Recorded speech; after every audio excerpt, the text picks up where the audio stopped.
Good evening, ladies and gentlemen. Welcome back to the Memphis Conservative channel. If you haven't subscribed already, subscribe and hit that like button and share this video and comment down below. Shout out to the Daily Caller for this. So this is my third update about the SPLC. The Democrats they praising, in other words, they cheering and supporting this SPLC despite long history of shady financial.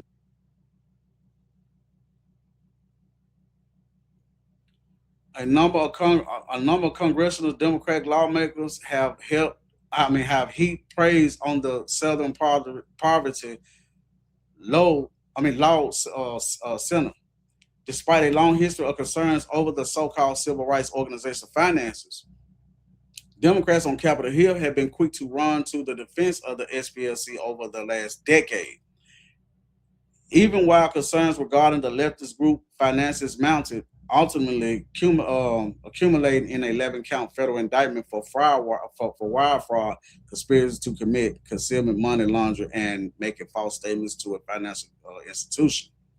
Now, in other times, Democrats and Republicans alike would rely on the Poverty Law Center to help us keep track of the movements of violent white supremacists in the country. Democratic Maryland Representative Jamie Raskin said during a hearing in December.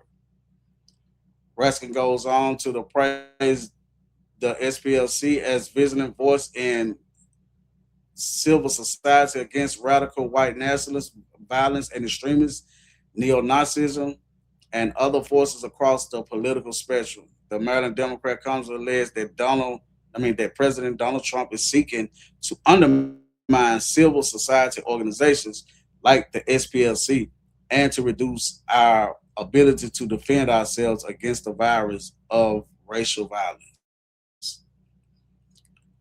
Like Raskin, Washington Democratic Representative Pramila Jalapal defended the so-called anti-hate group last December during a hearing. Jalapal scolded lawmakers for scrutinizing the SPLC finances and using valuable committee time, calling the action unprecedented. Based on what I'm hearing, the criticisms of the Southern Poverty Law Center seem to boil down to three things. One, that it has healthy finances and an endowment. Two, that it collaborated with the Department of Justice during the Biden administration. And three, that it calls out white supremacy, including white Christian nationalism, Jeff said before going on to praise the SPLC's important work. I'm not listening to enough from her though anyway. That's the same lady that not too long ago she actually argued about um talking about wanting she wanted the illegals that had been detained by ICE, the people that was here illegally now. And detained by ICE. She recommended that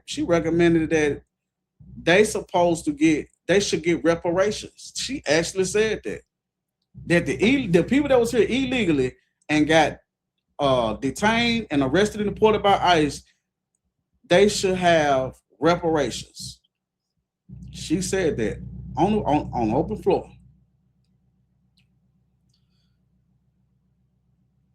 The Washington Democrat lawmakers substantially argued that her Republican colleagues were only scrutinizing SPS because the group opposes the GOP's far right policies and shines a spotlight on white supremacist ideology. Yeah, I'm not listening to nothing that crazy one right there is talking about.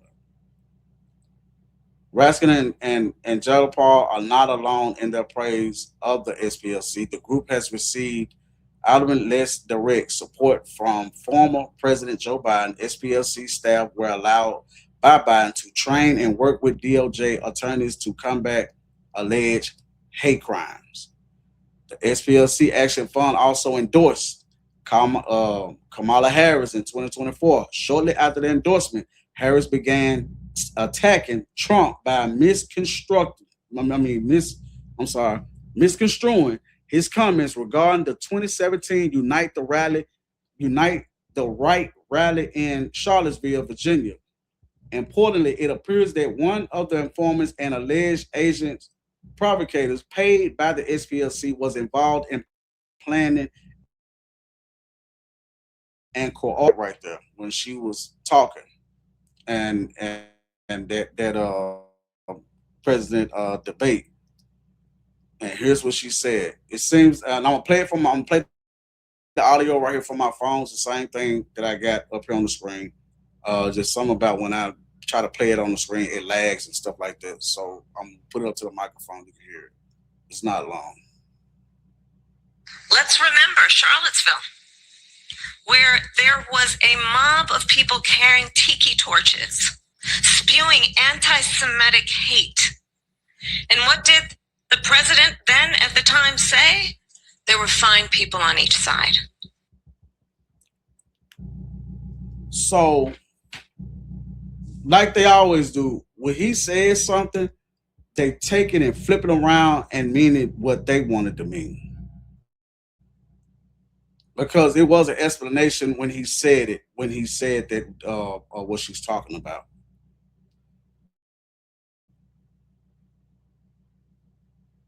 Let me see, where was I?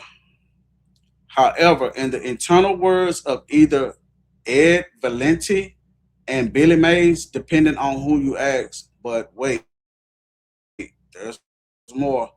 And Jalapal, Jayapal, I don't know if I'm saying her name right, but y'all saw her. Might seem to suggest a Democratic Party effort to run interference for the SPLC after likely catching wind of congressional and Trump administration investigations into the group. It is more exponent of the political leftist penchant for turning a blind eye to ethical questions about the SPLC for well over 2 decades. In 2017, Political Magazine ran a long feature regarding the Montgomery, Alabama based activist group and its founder, Morris Dees. The outlet at the time stated that the SPLC has built itself into a civil rights behemoth with a glossy headquarters and a nine-figure endowment, inviting charges that is over.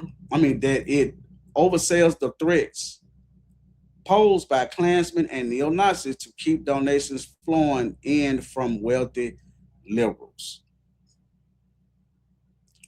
Farther and more damning, fellow Democratic Party aligned media figures like leftist Ken Silverstein, a former Los Angeles Times investigator and porter who boasts bylines in the nation, Mother Jones, Slate, and Salin, were raising questions about the SPLC's shady finances over 25 years ago. So they've been talking about these people over 20 years ago. Like I said in my other video when I read. In a 2000 essay for Harper's Magazine, Silverstein details the SPLC's relentless direct mail fundraising operation and these quasi accountable Barker Act with Fringe and otherwise little known, obscure nor influential neo-Nazi figures like Richie Jern Butler, who died in 2004, the Ku Klux Klan, the SPLC's most lucrative nemesis, has shrunk from 4 million members in the 1920s to an estimated 2,000 today, as many as 10% of whom are thought to be FBI informers. Silverstein writes, adding, but news of a declining Klan does not make for inclined donations to Morris Dees and Company, which is why the SPLC honors nearly every nationally covered hate crime with direct mail alumnus full of nightmares, invocation of armed clan paramilitary forces and violent neo-Nazi extremists, and why these does legal battle almost exclusively with masculine villains like Idaho's Arch, Arian, Richard Butler, eager to show off their swastikas for the news cameras. Silverstein added today the SPLC's boasts with $120 million, and it spends twice as much on fundraising, $5.76 million last year, as it does on legal services for victims of civil rights abuses. The American Institute of Philanthropy, no, philanthropy gives the center one of the worst ratings of any group it monitors. Estimate that the SPLC could operate for 4.6 years without making any tax exempt nickel from its investments or raising another tax deductible sent from well meaning people like you. It is honestly surprising that much more did not come out of Silverstein's 2000 essay, as it, in many ways, raises some of the very questions now being examined in the federal grand jury indictment. Federal grand jury indictment now of the SPLC. Federal prosecutors contend the group wasn't merely paying informants to take down and destroy white supremacist or neo-Nazi extremist groups. Instead, the DOJ alleges the SPLC paid hundreds of thousands of dollars to key leaders in neo-Nazi and KKK aligned organizations, and in effect funding the alleged violent extremist groups. The same groups that you call yourself calling out and you're supposed to be fighting against your funding. Yeah, that's money laundering. But anyway, the SPLC would then, according to the indictment, fundraise from these extremist groups, continued operations to have what could loosely be described as a hate group racket. The DOJ states that the SPLC created several fraudulent and unregistered businesses fronts to launder the payment it made to its so-called informants, including a former Grand Wizard of the Knights of the Ku Klux Klan.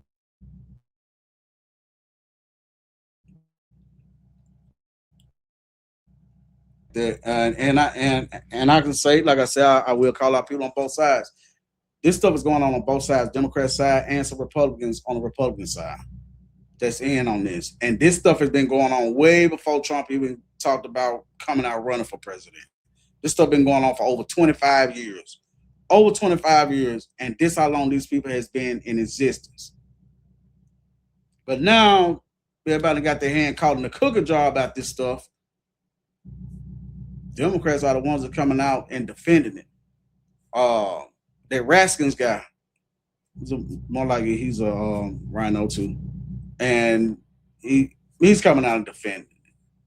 See, this is how all these people in Congress on both sides, Democrats and Republicans, this is how these people mainly got rich. They used to say back in the day, we got to tax the millionaires. We got to make sure the millionaires pay their fair share. We got to tax the millionaires. Now, fast forward today, you notice they don't say we're going to tax the millionaires. They say, no, we need to tax the billionaires. Because why? All of y'all are millionaires now off a $200,000 a year salary. How, Sway?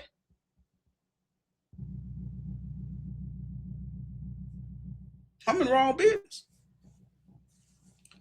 But y'all tell me what y'all think about this right here in the comment section. I'd like to know what y'all think. Thanks for stopping by at the Memphis Service channel. If you haven't subscribed already, subscribe. Hit that like button, share this video, and comment down below. Peace.